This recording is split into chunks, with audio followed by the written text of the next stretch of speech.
It's just an old truck, old man. That's what Brandon said, smirking as if the dents and rust meant nothing. But Henry didn't flinch.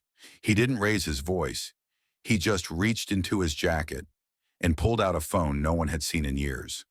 The buttons were worn smooth, the screen cracked, but his fingers moved with certainty, like they'd been waiting for this moment all along. 15 minutes later, 6 black SUVs rolled into town. They came without sirens, without noise. And when their doors opened, the street fell silent because what arrived wasn't power or money. It was a debt, a promise, and a memory no one could price. Henry Granger had the kind of face time didn't try to hide weathered lines carved deep by war wind and seasons of honest work. At 75, he moved slower, but there was a steadiness to him that even the young respected. In the small town of Westfield, Vermont, nestled between the folds of Golden Hills and sleepy back roads, people didn't need to ask who Henry was. Everyone already knew. Each morning, just after sunrise, Henry climbed into his rust-bitten 1970s Ford F-100 Old Gracie. He called her, though most folks figured the name came from a time long past and best left unsaid. The truck groaned when she started her engine, coughing like an old smoker before settling into a low, loyal purr. She wasn't fast, she wasn't pretty, but she moved with the kind of dignity that didn't ask permission, and that in many ways mirrored the man behind the wheel. Old Gracie wasn't just a truck. She was Henry's past on 4 wheels. The cracked dashboard still held a faded photo of a woman with laughter in her eyes, Martha, his wife of 41 years before the cancer came and took her. The passenger seat still bore the indentation of her presence, as if it remembered the rhythm of her voice when she sang along to Willie Nelson on long drives through the Green Mountains. And tucked beneath the seat was something he never talked about, a carefully folded American flag stiff from decades in hiding. It had once covered a friend's coffin, a promise made and kept in the unforgiving heat of Korea. That morning, like most mornings, Henry was making a delivery. The truck bed rattled with wooden crates filled to the brim with Macintosh apples, some red as wine, others tinged with green and speckled like freckles. The scent filled the cab, mixing with old leather and motor oil familiar as breath. The road from his orchard to the church wound lazily through town past fields dotted with scarecrows and barns with peeling paint. Henry liked it that way, nothing too new, nothing too loud. At the top of Main Street, he eased to a stop in front of Westfield's white steepled chapel, its bell tower catching the early sun. A group of church ladies were already waiting, shawls wrapped tight around their shoulders, laughing in that soft, knowing way only small-town women could. When Henry stepped out of the truck, they didn't rush him. They never did. They just smiled, and he smiled back. "Brought the best of the orchard," he said, hoisting a crate as effortlessly as a man half his age. Sister Lorraine, who had known Henry since his war days, placed a gentle hand on his arm. "Still delivering more than apples, Henry." He nodded, not quite meeting her eyes. Compliments always made him nervous. Later, as he climbed back into the truck, he heard a ruckus by the side of the road. 2 boys, maybe 10 or 11, knelt over a bent bicycle wheel, the chain hanging loose and useless. Without a word, Henry pulled old Gracie to the curb and got out, his knees cracking as he knelt beside them. "Looks like she threw her chain," he muttered, examining the gears. The boys nodded silently, watching him work. Within minutes, the chain was back in place, and the wheel spun true. "Try it now," Henry said, wiping grease on an old rag. The boy grinned, pedaling up the road and hollering like it was the first time he'd ever ridden. Henry stood aching, but content. The little things always mattered more than anyone gave them credit for. He returned to old Gracie, resting a hand on her door, like greeting an old friend. The truck didn't sparkle. She didn't shine. But she carried his memories, and in that quiet town, that was more than enough. And somewhere deep in his chest, a memory stirred of a promise made far from home, under fire in the dust and heat. A promise not yet called upon, but never forgotten. The air that morning had the feel of change, crisp, brittle, with just enough bite to whisper that autumn was in no mood to linger. Henry Granger didn't mind. He liked the clarity that came with cold. As he drove old Gracie back down the hill from the church, the road unfolded like an old friend, familiar in every crack and curve. He had just enough left in the crate for Mrs. Koenig down on Maple, and a few more deliveries before lunch. But Henry never made it that far. At the bend near Dunlin Ridge, where a line of maple trees blocked the road ahead like nature's curtain, the stillness shattered. First came the sound. It wasn't natural, too smooth, too loud. A sleek hum of something bred for speed, not service. Then the flash, metallic silver slicing through the morning mist like a knife, its tires spitting wet leaves into the air. The Maserati barely clung to the road as it rounded the curve, too fast, too careless. Behind the wheel was a man with one hand on the leather steering wheel and the other on his phone, not seeing Henry, not really. Just a flicker of annoyance in his eyes as he looked up and found something in his way. Henry jerked the wheel to the right, his grip tight. Old Gracie groaned, her tires struggling against the edge of the gravel. But there was no room, no give, no grace. The impact wasn't loud, not like in the movies. It was a blunt, sickening sound, a crunch of old metal, the snap of glass, and the slow hiss of something broken. The truck rocked, shuddered, then rolled to a halt, lopsided and leaning. In the bed, the apples spilled forward, bright, bruised orbs scattering across the road like marbles across a kitchen floor. Henry sat very still. His hands clung to the wheel. His breath came in slow, deliberate draws, and there was a small, sharp sting on his forehead where glass had left a gift. He reached forward and shut off the engine. Old Gracie went silent, and for a moment so did the world. Then came the click. Soft, expensive. A car door opening like it had somewhere better to be. Brandon Turlow stepped out, brushing imaginary dust from his tailored coat. He was 35, handsome in the way that didn't need effort. His shoes cost more than most folks in Westfield made in a week, and his attitude said he knew it. He glanced at his Maserati, a scuff on the fender, hardly worth noticing. Then at Henry's truck, crumpled door-bent frame, apples bleeding across the gravel.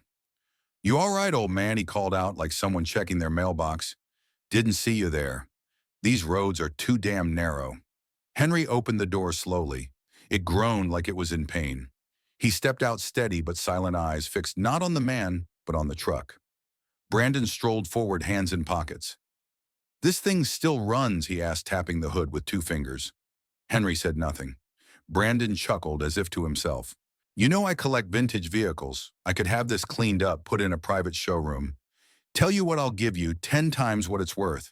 Throw in a brand new Silverado if you like." Henry finally turned, meeting the younger man's eyes. "She's not for sale," he said simply. Brandon raised an eyebrow. "Everything's for sale." "No," Henry replied, voice steady as stone. "Not this." Brandon let out a soft whistle, pacing a half step around the truck. "She's got character, I'll give you that," he said, crouching to study the dented fender. "But come on, let's be honest. It's just an old truck." The words hung in the air like a slap. Henry didn't argue, didn't raise his voice. He just reached into the inside pocket of his jacket and pulled out something that made Brandon blink. A flip phone. A beat-up relic from another decade, edges worn, smooth, screen cracked. Henry opened it with a practiced thumb and began to dial. Brandon scoffed, half laughing. "Who are you calling?" Henry didn't answer. He held the phone to his ear, eyes calm, and then just before the line connected, he said something so quiet Brandon barely heard it. "It's time." Then he snapped the phone shut, put it back in his pocket, and the two men stood there, one confused, the other unmoved, as the wind rustled through the trees and the apples rolled gently in the gravel at their feet. The world was about to change, and Brandon Turlow had no idea how badly. The phone didn't even ring twice. Just one click. Then silence. Then a voice Henry hadn't heard in over 40 years. Granger. Henry closed his eyes, the weight of the years folding in on his chest like a slow tide. "It's me," he said softly. "It's time." There was a pause on the other end. Then the voice, older now but steady, said just one thing, where Henry gave him the name of the street, and then the line went dead. He flipped the phone closed with a soft snap, the sound like a chapter ending. Sliding it back into his pocket, Henry didn't say a word. He simply turned toward old Gracie, running his hand over the dented hood. His fingers found the sharp crease where the fender had bent inward and rested there, gentle, reverent. Brandon stood a few paces away, confusion spreading across his face like a stain. He shoved his hands deeper into his coat pockets, trying to reassert his dominance, the upper hand he thought he had. "You just made a call," he said with a smirk. You think you're going to scare me with some buddies from the VFW? Henry didn't respond. Brandon scoffed again and turned toward his Maserati, flicking an invisible fleck off the mirror. He was already calculating insurance deductibles and picturing himself back in Boston by lunch. But Westfield had other plans. 15 minutes passed like molasses. Brandon paced. Henry stood still. The air grew heavier by the minute as if the trees themselves were holding their breath. Then it began. Not with sirens, not with screeching tires, but with a sound like thunder moving in formation, low, steady, deliberate. Brandon looked up from his phone. At the far end of the street, a line of vehicles appeared, black SUVs, their windows tinted, engines purring like restrained power. 6 in total, moving as one. No decals, no government plates, just presence. They didn't race. They didn't blare music. They simply moved forward, turning onto the narrow street as if it belonged to them. Brandon straightened, unease creeping into his spine. What the hell? The convoy came to a stop in perfect symmetry. Doors opened, not in panic or haste, but in precise choreographed motion, and out they stepped. Men in tailored black suits. No visible weapons, no insignia, but their posture screamed training. Their silence said more than any badge ever could. From the lead vehicle, a tall man stepped out. Silver-haired, built like he'd once carried 40 pounds of gear through hell and back. He wore no uniform, but he didn't need one. Henry stepped forward. The man nodded once, then said, "Granger." "Been a long time." "Too long," Henry replied, offering his hand. They didn't shake like old friends.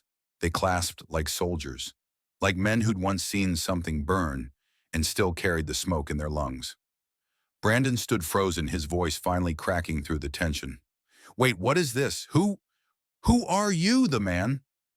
Alan Reese turned toward him with a look that made Brandon take half a step back. "We're the ones who remember," Alan said. "The ones who don't forget the debts we owe."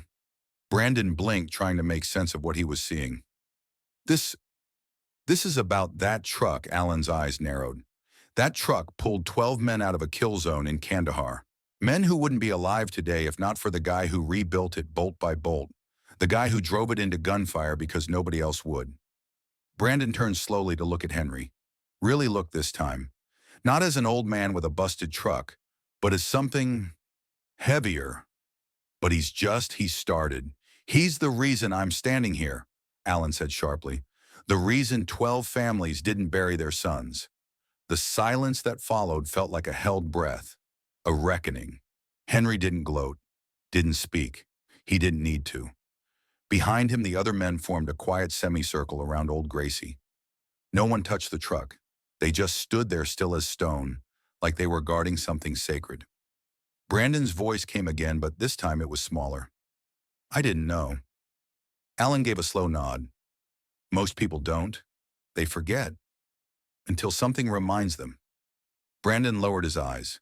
Alan turned back to Henry. "You kept your promise," he said. "Now we keep ours." He looked at the truck, at its scars, its bent frame, the memories welded into every part. "We'll take her," Alan continued. "We'll make her whole again. But we'll leave the scars, just like you asked." Henry's eyes softened. "She's earned them." Then with quiet reverence, the men began preparing the truck for transport. Not as a vehicle, but as a monument. Brandon stepped back, silence closing around him like a jacket he couldn't shake off. He had come to buy something old. What he found was something priceless, and it changed him. As the last bungee cord was fastened across old Gracie's frame, Henry stood silently to the side, his hand still resting on the truck's bruised fender, like a father saying goodbye to a child leaving for war. His breath came slow, steady. In his eyes, no sorrow, only memory. Alan Reese gave a sharp nod, and the men from the SUVs moved with purpose, not a wasted motion among them. They didn't speak. They didn't pose for attention. These were not men doing a job. These were men fulfilling a promise. Brandon Turlow remained frozen near his Maserati, arms folded in defense now. Not arrogance. The cold wasn't what made him shiver. It was everything he didn't understand, or worse, had refused to. He watched as the battered truck was lifted onto the long trailer, gently, almost ceremoniously. No one barked commands. They moved like they had done this before, and maybe they had. Maybe this wasn't the first time they'd been called to remember a man the world had forgotten. As old Gracie settled on the trailer bed, the sun broke through the morning fog. Light spilled across the road in pale golden sheets, catching the edge of the American flag now held firmly in Henry's hands, folded perfectly tucked beneath one arm like a sacred text. Alan stepped beside him. "We'll take her to Fairview Restoration, just outside Montpelier," he said. "They'll do the work. Carefully. Exactly as you asked." Henry nodded but didn't speak. "She'll drive again," Alan added softer this time. "She never stopped," Henry replied. Brandon finally stirred. "Wait," he called out, his voice dry. "You're just going to take it, restore it for free." Alan turned slowly. "It's not for free. It's been paid for decades ago, with blood, sweat, and a kind of courage that doesn't care for headlines. But he's just a farmer," Brandon said weakly. "A mechanic maybe, I don't know. This is just a beat-up old truck." Alan's expression shifted, not to anger, but something colder. He stepped closer. "He's the reason 12 of my men lived past October 18th, 2002, he said plainly. "He patched that truck up with his bare hands, drove it across a kill zone when our comms were down, and dragged us out two at a time while the desert burned around us. You call him a mechanic, fine. I call him the last man standing when everyone else had fallen." Brandon opened his mouth, but no sound came. His breath caught in his throat like a stone. Alan turned back to Henry. "We never forgot. Not one of us. It just took you calling for us to come back." Henry nodded slowly. "I wasn't sure you'd remember the number." "I never erased it," Alan said. "Not once." The men in black suits finished securing the truck. Then instead of climbing back into their vehicles, they stood in a line along the trailer. Not military style, not for ceremony, just still, quiet, and present. A small honor guard for a truck that had once become a lifeline. One of them, a tall man with a beard streaked in gray, stepped forward and saluted old Gracie. Not Henry. The truck. A salute to every moment she'd weathered, every soul she had helped carry through the fire. And then, like clockwork, they began to board the SUVs again. Engines hummed to life, not loud but certain. Alan placed a hand on Henry's shoulder. "You'll hear from me in a week. Maybe less. She'll be back, scars and all." "Good," Henry said. "She wears them well." Brandon looked up, the weight of everything collapsing into his chest. For the first time in years, he felt like a child among men. Not because of age, but because of meaning. Because of gravity. I didn't know," he said again, his voice hoarse. "No," Alan replied, walking past him. "But now you do." The convoy began its slow roll forward, trailer in tow. The sunlight danced across the chrome rims and black panels. The town of Westfield watched from windows, doorways, and sidewalks, eyes wide, hats in hand. No one cheered. No one clapped. Because this wasn't a celebration. It was a reckoning. It was respect. Henry stood alone as the last vehicle passed. His flannel coat flapped gently in the breeze, and the flag remained folded unmoving against his chest. Brandon took a few slow steps toward him. He didn't offer money, didn't offer a handshake. He simply stood beside the older man, eyes cast downward. Henry didn't look at him. "You thought it was just a truck," he said quietly. Brandon nodded. "I did." Henry's eyes didn't leave the horizon. "It's not." And with that, he turned, leaving the younger man alone, less polished now, and perhaps for the first time, real. The town went quiet again after the last SUV disappeared down the ridge. The air felt heavier, charged with something unspoken. Leaves blew across the road in nervous spirals. And in the silence that followed, Brandon Turlow stood still, shoulders square, but the certainty that once filled him had vanished. He didn't leave right away.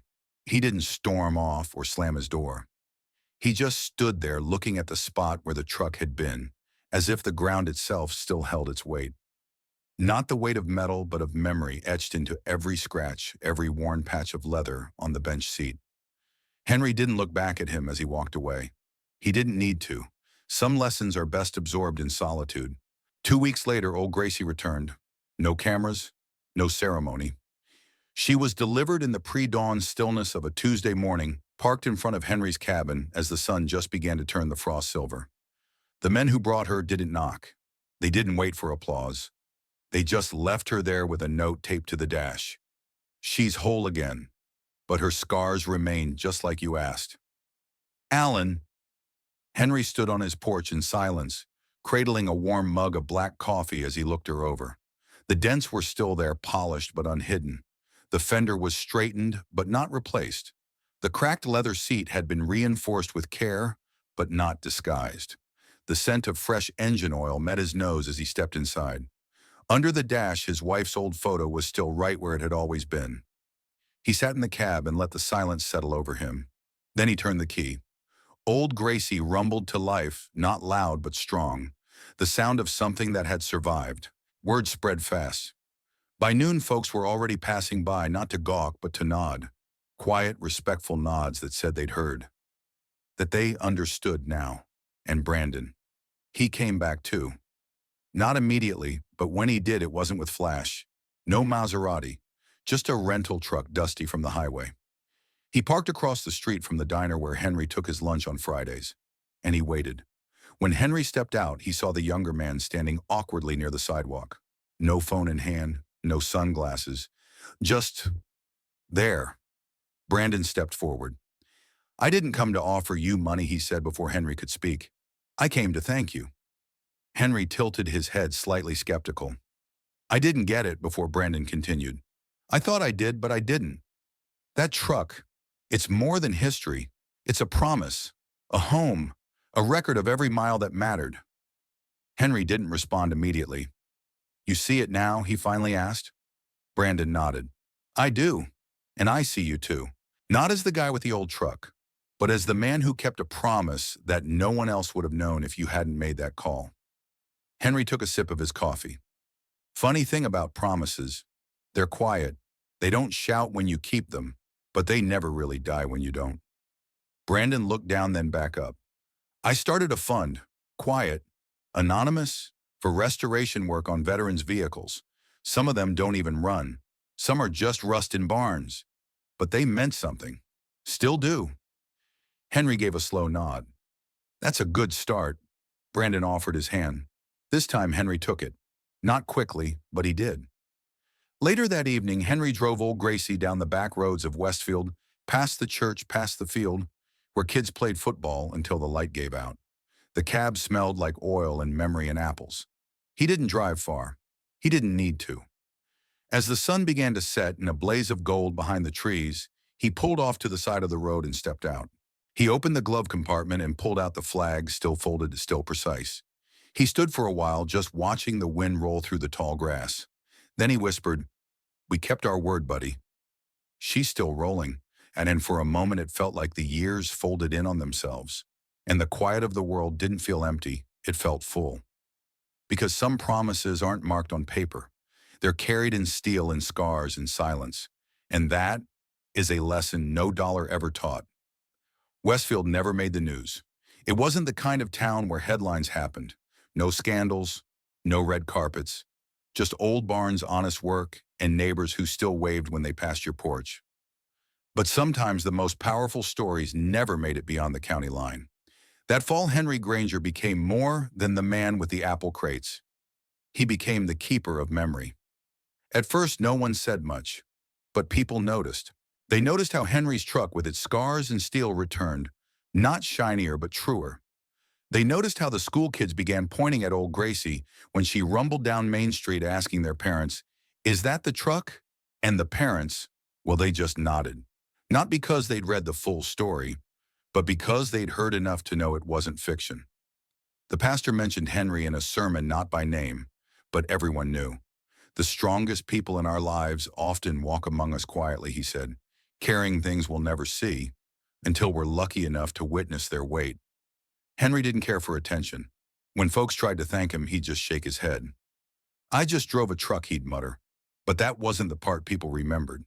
They remembered the call, the convoy, the silence that fell when those 6 black SUVs lined the street like a procession of memory itself. Somehow, every shopkeeper on Main knew about the flip phone, the relic from another world, and the voice on the other end who hadn't forgotten. Brandon came back one last time. Not with apologies, he'd given those. Not with money, he knew better now. He came with something else. A small brass plaque. It was simple, modest. He handed it to Henry on a chilly Saturday morning as the first flakes of snow began to fall. Henry read it silently to old Gracie for every mile she carried the weight and every promise she helped keep. From those who lived because you did. Henry said nothing, but he stepped back, found a spot on the inside of the cab's glove box door, and screwed the plaque into place himself, right next to the folded flag and his wife's faded photo. Brandon didn't stay long after that. He got back into a pickup, not a Maserati, and left town with less shine, but more gravity. Winter came quietly to Westfield. Snow dusted the rooftops, kids dragged sleds through powder, and life slowed to its usual comfortable rhythm. Henry spent most mornings with coffee on the porch. Sometimes he drove into town just to wave at the school bus as it passed. Sometimes he didn't drive at all, but every so often he took Gracie out on the back roads just to listen to the hum of her engine and remember. One evening, a young boy from the church stopped by his porch. "Mr. Granger," he said shyly, "is it true your truck was in a war?" Henry chuckled. She wasn't enlisted, but she's seen a few battlefields. Did she really save people? Henry paused, then looked down at the flag resting on his lap. She didn't save anyone, he said. She just got them to someone who could. The boy nodded, thinking hard. That's kind of the same thing, right? Henry smiled slow and deep. Maybe it is. In time, the story of old Gracie became part of the town itself, not in parades, not in textbooks, but in the way people looked at old things with new eyes, the way they treated promises as something to be kept, not traded, and the way even the youngest kids began to understand that not all heroes wear medals or drive shiny cars. Some just drive forward when no one else will. And in that quiet Vermont town where snow fell like memory and morning light filtered through frost-covered windows, Henry Granger lived the rest of his days with peace in his chest and a truck in his driveway that the world would never mistake for just old again, because now Westfield remembered too. In a world where everything seems to have a price tag, stories like Henry's remind us that not everything valuable can be bought and not everything old has lost its worth. Old Gracie wasn't just a truck. She was a vessel for memory, for sacrifice, for promises made quietly and honored without applause. And in today's fast-paced world, filled with upgrades, trade-ins, and disposable values, maybe that's exactly the reminder we all need. How many old trucks are we walking past in our lives without really seeing? Maybe it's a grandfather's worn jacket, a mother's recipe card, a neighbor who sits quietly at the edge of the church hall every Sunday. Maybe we all know a Henry, and maybe it's time we listened before their stories are lost. We'd love to hear your thoughts. Have you ever held on to something others thought was worthless because it carried a memory no one else could see? Do you believe some promises are more sacred than price? Leave a comment below and share your story. We read every single one. If this story touched you or reminded you of someone who carried quiet strength, please consider giving this video a thumbs up, subscribing, and sharing it with someone who might need to hear it today. Thank you for spending this time with us.